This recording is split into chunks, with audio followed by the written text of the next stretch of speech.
ignore everything around, man, and also ignore my wet hair, because we have, well, one, what's around me will be explained in the beginning of the Season 2 Spidey video, which, yes, is done, no is not ready to be put out, because I still have to do the voiceovers, and what's the word I'm looking for? I'm lazy. It's 22 pages.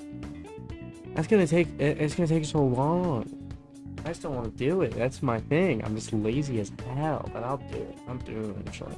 That's not important. What's important to this video is the discussion at hand, and that is the current state of Spider-Man comics. Which, yes, I have already kind of brought up my take on this topic in a separate video. I think it's our Spider-Man comics still good or something like that. I talked about the Zeb Wells run over there, and I think I brought it up again. I think I have 2 videos about it. Yeah, I brought it up with the Does MJ Need Powers video, which actually, it's a funny video, honestly. You should go watch it. But so basically, I'm complaining again, and it's about what's currently happening in the Spider-Man comics. Now, for all of you who are not up to date, up to Steam, so the last thing that we kind of talked about was MJ got powers. There was a whole Paul thing in the other dimension. Kamala, Miss Marvel, she died in some big fight, and I think that's the last time I brought up the Zeb Wells run. But what's happened since then, or I know there's gonna be something I'm gonna miss because I just hate this run. But so there was this really weird thing with Dr. Octopus's arms, and then they're trying to make Norman Osborn the Goblin again. Where's he already the Goblin? I don't know. Regardless, there was some really weird thing with Dr. Octopus's arms, and what currently is happening is Kraven Jr., not Kraven the Hunter, he's dead, he's long gone. Kraven Jr. Wants to kill Spider-Man's arch nemesis, the Green Goblin. But there's this whole thing about there's a goblin demon that was bonded to Norman Osborn, and that's why he was the Green Goblin. I think that's their explanation. And then some magic thing happened and got separated, and so to try to get Norman back to the Green Goblin, Kraven slept with a goblin god, I think, and then gave him an arrow that could put the demon back inside Norman Osborn. And so, yeah, already we're out of what the fuck. I could make a whole video about how fucking stupid that just was. A fucking goblin god? What the fuck are we talking about? Anyways, so Kraven goes to shoot it at Norman. He shoots it, but then Spider-Man gets in the way, and he gets hit with the arrow, and he's infused with the goblin demon. And that's where we are right now, is that Peter is a goblin demon and he's fighting Kraven, but this is where I need to do, this is my main complaint. So, I guess I should explain a little bit further. So then after this, Peter puts on the black, because he still has the black suit, but not the symbiote, but the actual like cloth version of the black suit. And so he puts that on, and he goes to go fight Kraven, and Vermin not actually Vermin, but like a bunch of rat people show up. It's like pretty much Vermin.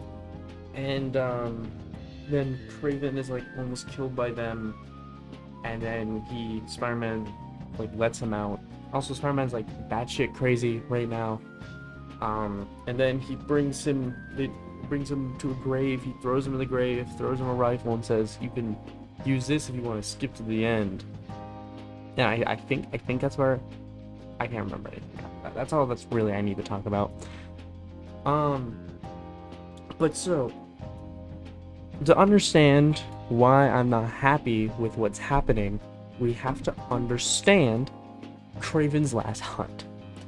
And so Kraven's Last Hunt is a story that is one of the greatest. Can you hear the? Okay, there's someone's car alarms going off outside.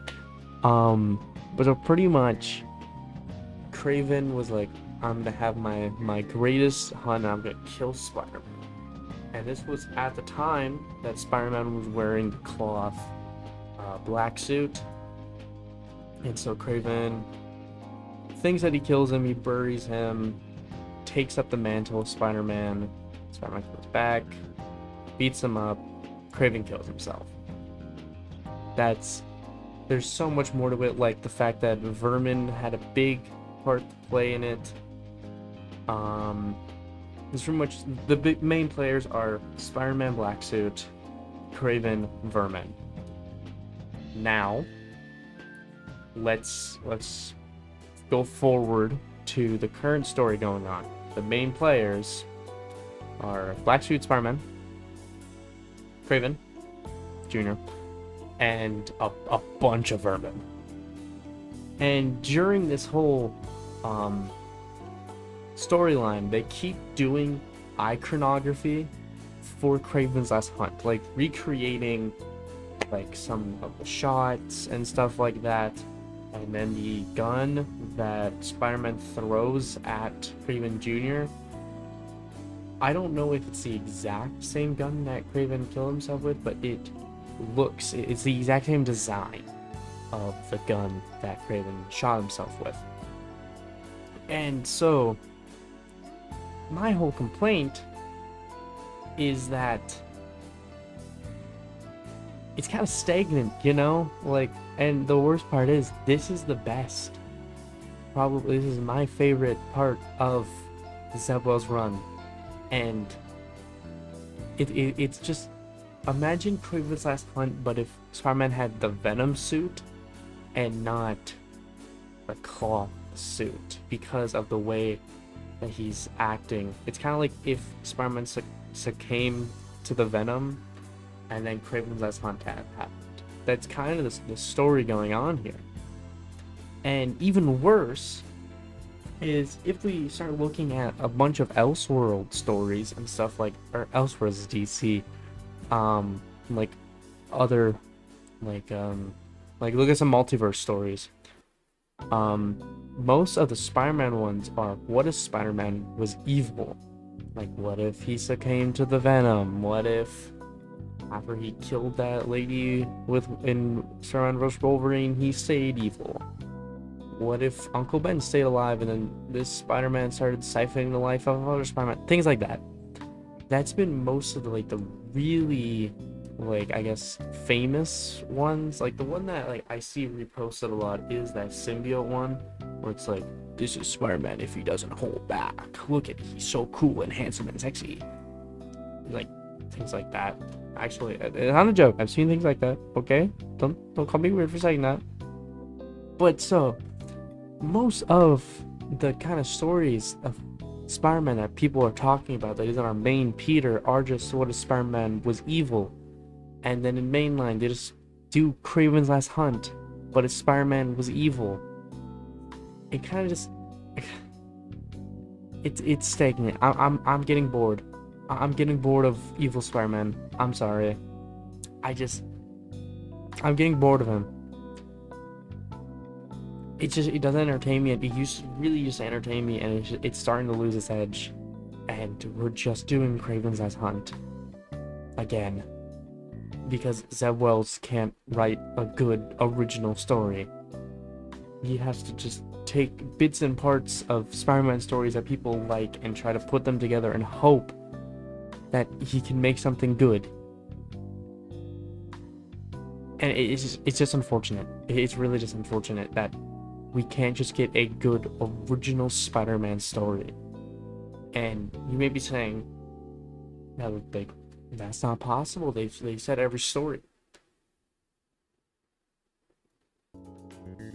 Not only is Spider-Man Across the Spider-Verse modern, it is the most original story ever. And I know that the Spider-Verse is a comic event, but it is so different from that Spider-Verse event. And it's such an original story with such original characters that it's just, and the worst part is it's Spider-Man. It's Spider-Man. We see that we can have new original Spider-Man stories that we're not getting them in the comics, where we should be getting them.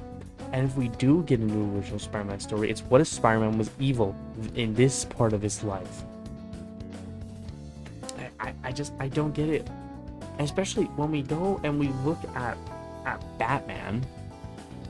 Currently, the storyline he's going through is something that, well, actually, I'm not caught up with the Batman vs. Catwoman stuff. Sorry, so I guess what he was doing a couple months ago, which I am caught up with, when like the whole failsafe is such an original story that builds up on things that we don't already know about Batman. Like, we know that he has contingency plans. We know from the Golden Age about Zur-En-Arrh. Did I say his name right for the first time? I don't know. And we know about Zur-En-Arrh, and now they have kind of brought it all together, not to just rehash old things, but to make new things. Like, they brought back the idea of Zur-En-Arrh and made him an alternate personality in Bruce's brain, which is pretty much just Batman, no Bruce. And we brought back the idea of Batman's contingency plans and made a contingency plan for Batman made by Batman. But he doesn't know about it, and that's failsafe. And now he has to try to fight failsafe. And then after that, he gets like zapped away to a different world, in which there is no Batman. And he kind of sees how, like, there is a point to him, like, being there and existing. And then we get the new character of, or not a new character, it's a variant of Joker, but he's not the Joker, he's just a different villain. But then it turns out that he is the inciting source that makes the Joker crazy. And it's really interesting, and it's kind of original to kind of have this variant whose only purpose is to make more variants of himself, like, unwillingly. Like, he wanted to become Joker, and then it turns out that he makes the Jokers. And I don't know, it's just really interesting. And I just wish that we had that kind of creativity and that kind of writing skill on the Spider-Man book to get things like that, to show that Spider-Man, like, kind of is needed, without just rehashing old things for the sake of rehashing old things. Like, I'm not someone who thinks that we can't bring back old ideas, but I think we need to bring back old ideas and then make something new out of it. Not just bring back old ideas and just rehash old things, which is what is happening in Spider-Man book. That's my whole spiel. I just think that, the Spider-Man comics are really stagnant right now. I guess I am enjoying this new storyline more than I was enjoying it before. But also, I already read this story, and I already enjoyed the story of both Evil Spider-Man and Kraven's Last Hunt. So, whatever. But, yeah. Have a good day. I'll see you guys in the next video.